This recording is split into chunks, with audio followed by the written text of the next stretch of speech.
What allows EVOpaint to work, say, using its self-build technology, though? That's what I'm not clear on. Yeah, our active technology, we've trademarked the name self-build technology. So when you're painting now with conventional interior paints, when you're putting on multiple coats, all you're doing is you're compounding on the previous coat that you've just put on. So what we do is we've formulated the product to allow you to do that immediately. So it's like an eraser.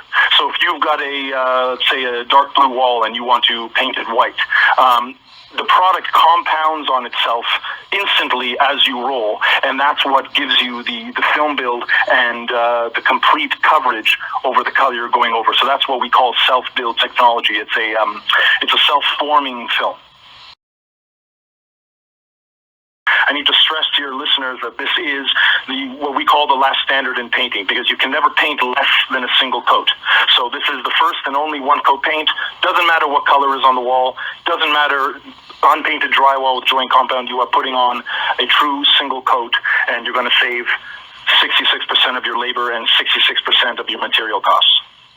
Well, is EVOpaint a paint and primer in one paint product, though? No, it's not. I need to stress that again. It is not. Today, there's a lot of convoluted messaging about self-priming paints.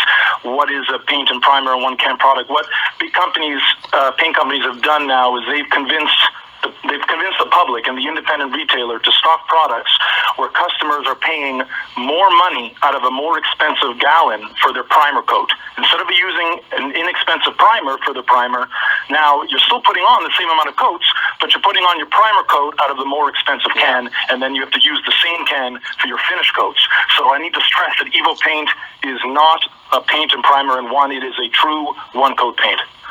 All right, great. We're out of time, my friend. Tony, give us a website. How can we learn about EVOpaints?